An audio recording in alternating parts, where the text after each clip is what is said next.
ബീഹാറിൽ രാഹുൽ ഗാന്ധിയുടെ വോട്ടർ അധികാർ യാത്രയുടെ സമാപന സമ്മേളനം ഇന്ന് നടക്കുകയാണ്. കഴിഞ്ഞ 16 ദിവസങ്ങളായി 25 ജില്ലകളിലെ 100-ലധികം മണ്ഡലങ്ങളിൽ രാഹുൽ ഗാന്ധിയുടെ യാത്ര തുടർന്നുകൊണ്ടേയിരിക്കുന്നു. നിരവധി ആളുകൾ ഈ യാത്രയുടെ ഭാഗമാകുന്ന കാഴ്ചകൾ നമ്മൾ കണ്ടു. ഇപ്പോഴും അവിടെ അംബേദ്കർ പാർക്കിലേക്ക് യാത്ര എത്തിയിട്ടില്ല. അംബേദ്കർ പാർക്കിൽ 10,000 പങ്കെടുക്കുന്ന മഹാറാലിയിൽ ഇന്ത്യ സഖ്യ നേതാക്കളും ഒക്കെ തന്നെ അണിനിരക്കാനായി എത്തിയിട്ടുണ്ട്.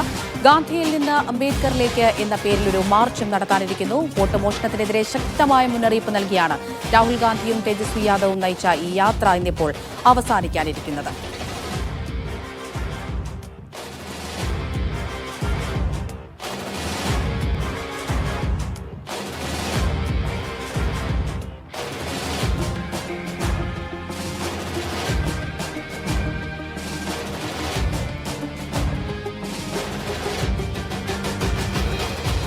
അരവിന്ദ് വിവരങ്ങൾ നൽകാനായി തുടരുന്നുണ്ട്. അരവിന്ദ്, അവിടെ നിന്നുള്ള കാഴ്ചകളാണ് നമ്മളിപ്പോൾ കണ്ടുകൊണ്ടിരിക്കുന്നത്. നിരവധി ആളുകൾ, സാധാരണക്കാർ, ജനങ്ങൾ യാത്രയുടെ ഭാഗമായി യാത്രയ്ക്കൊപ്പം തന്നെ അണിനിരക്കുന്ന കാഴ്ചകൾ. അതിൽ നിന്ന് തന്നെ ഈ യാത്ര എത്രത്തോളം വിജയകരമായിരുന്നു എന്ന് നമുക്ക് ഊഹിക്കാൻ കഴിയാവുന്നതേ ഉള്ളൂ. ഈ മറ്റൊരു കാര്യം അറിയേണ്ടത് അരവിന്ദ്, നേരത്തെ തന്നെ ഡൽഹിയിലെ വാർത്താ സമ്മേളനത്തിന് ശേഷം പിന്നീട് കുറച്ച് ദിവസങ്ങൾ കഴിഞ്ഞതിന് ശേഷം രാഹുൽ ഗാന്ധി പറയുകയുണ്ടായി ഇനിയും ഒരുപാട് കാര്യങ്ങൾ ഈ വോട്ട് കൊള്ളയുമായി ബന്ധപ്പെട്ട് വെളിപ്പെടുത്താനുണ്ട് എന്നുള്ളത് തന്നെയാണ്. അതുതന്നെയാണ് രാജ്യം ഇനി കാത്തിരിക്കുന്നതും.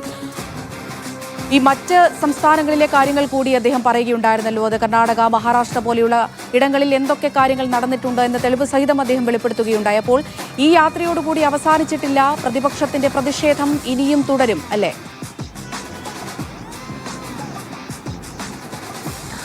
നമ്മുടെ ഈ യാത്രയോടുകൂടി ഒന്നും അവസാനിക്കുന്നില്ല എന്ന് തന്നെയാണ് രാഹുൽ ഗാന്ധി വ്യക്തമാക്കുന്നത്. 2 ദിവസങ്ങൾക്ക് മുമ്പ് ദർഭംഗയിൽ നടന്ന പൊതുസമ്മേളന വേദിയിലാണ് രാഹുലിന്റെ ചില പ്രഖ്യാപനങ്ങൾ ഉണ്ടായത്. അതായത് ഹരിയാന അതുപോലെ തന്നെ ലോക്സഭാ തെരഞ്ഞെടുപ്പിലും സമാനമായ രീതിയിൽ വലിയ രീതിയിലുള്ള ക്രമക്കേടുകൾ നടന്നിട്ടുണ്ട്. ആ ക്രമക്കേടുമായി ബന്ധപ്പെട്ട കൂടുതൽ തെളിവുകൾ ഉടൻ പുറത്തുവിടുമെന്ന് തന്നെ രാഹുൽ വ്യക്തമാക്കിയിട്ടുണ്ട്. കൃത്യമായ പഠനം ഇതുമായി ബന്ധപ്പെട്ട് കോൺഗ്രസ് നടത്തുകയാണ്. കാരണം കർണാടകയിൽ നിയമസഭാ തെരഞ്ഞെടുപ്പ് നടന്നത് എന്താണെന്ന് നമുക്കറിയാം.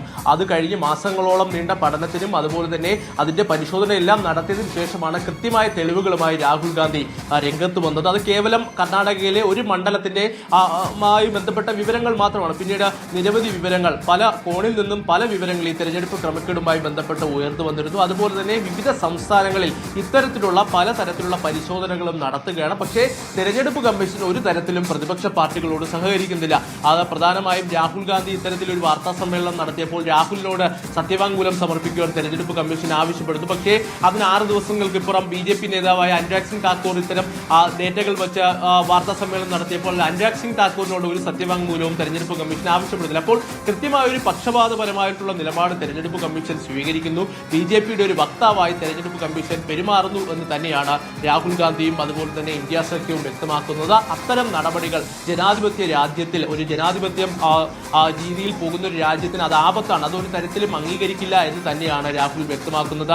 കർണാടകയുടെ തെളിവുകൾ മാത്രമല്ല, വരും ദിവസങ്ങളിൽ കൂടുതൽ സംസ്ഥാനങ്ങളിലെ തെളിവുകൾ പുറത്തുവിടും. കാരണം ഹരിയാനയിൽ നിയമസഭാ തെരഞ്ഞെടുപ്പ് നടന്നപ്പോൾ വലിയ വിജയപ്രതീക്ഷയിലായിരുന്നു കോൺഗ്രസ്. എക്സിറ്റ് പോൾ ഫലങ്ങളെല്ലാം കോൺഗ്രസിന് വലിയ വിജയം പ്രതീക്ഷിച്ചിരുന്നു. പക്ഷേ ആ ട്രെൻഡുകളെല്ലാം മാറി പറഞ്ഞു വലിയ രീതിയിലുള്ള അട്ടിമറിയാണ് ഈ തെരഞ്ഞെടുപ്പ് ഫലം വന്നപ്പോൾ ഉണ്ടായത്. അതിൽ കൃത്യമായ ക്രമക്കേടുകൾ നടന്നു എന്ന് തന്നെ കോൺഗ്രസ് ആരോപിച്ചിരുന്നു. ഏകദേശം നിരവധി 50-ലധികം പരാതികൾ ഒരു മണ്ഡലത്തിൽ നിന്ന് തന്നെ പോയിട്ടുണ്ട്. പക്ഷേ ഈ പരാതികളിലൊന്നും കൃത്യമായ നിലപാട് സ്വീകരിക്കുവാൻ തെരഞ്ഞെടുപ്പ് കമ്മീഷനോ അല്ലെങ്കിൽ പരാതികൾ പരിശോധിക്കാനോ തെരഞ്ഞെടുപ്പ് കമ്മീഷൻ തയ്യാറായില്ല എന്ന് തന്നെയാണ് ഹരിയാനയിലെ കോൺഗ്രസ് നേതാക്കൾ വ്യക്തമാക്കുന്നത്. ഇതുമായി ബന്ധപ്പെട്ട തയ്യാറെടുപ്പുകൾ ആരംഭിച്ചെന്ന ഹരിയാനയിലെ കോൺഗ്രസ് നേതാക്കൾ കഴിഞ്ഞ ദിവസങ്ങൾ അടക്കം വ്യക്തമാക്കുന്നത്. അപ്പോൾ വരും ദിവസങ്ങളിൽ കൂടുതൽ തെളിവുകൾ പുറത്തുവിട്ട തെരഞ്ഞെടുപ്പ് കമ്മീഷനെ കൂടുതൽ പ്രതിരോധത്തിലാക്കുക, ഇതുകൂടാതെ തന്നെ നിയമപരമായ നടപടികളുമായി മുന്നോട്ട് പോകുക എന്നതാണ് ഇനി കോൺഗ്രസിനും രാഹുൽ ഗാന്ധിക്ക് മുന്നിലുള്ള ഏക മാർഗമെന്ന് പറയുന്നത്. കാരണം പ്രതിപക്ഷം ഉയർത്തുന്ന ആരോപണങ്ങളൊന്നും തെരഞ്ഞെടുപ്പ് കമ്മീഷൻ പരിശോധിക്കുന്നില്ല. അതൊന്നും അവഗണിക്കുക. പ്രധാനമായും രാഹുലിന്റെ ആരോപണങ്ങളിൽ കഴമ്പില്ല. ഇത്തരം ആരോപണങ്ങൾ തെറ്റെന്ന് മാത്രമാണ് തെരഞ്ഞെടുപ്പ് കമ്മീഷൻ ചൂണ്ടിക്കാണിക്കുന്നത്. അതുകൊണ്ട് തന്നെ കൃത്യമായ പ്രതിഷേധവും അതുപോലെ തന്നെ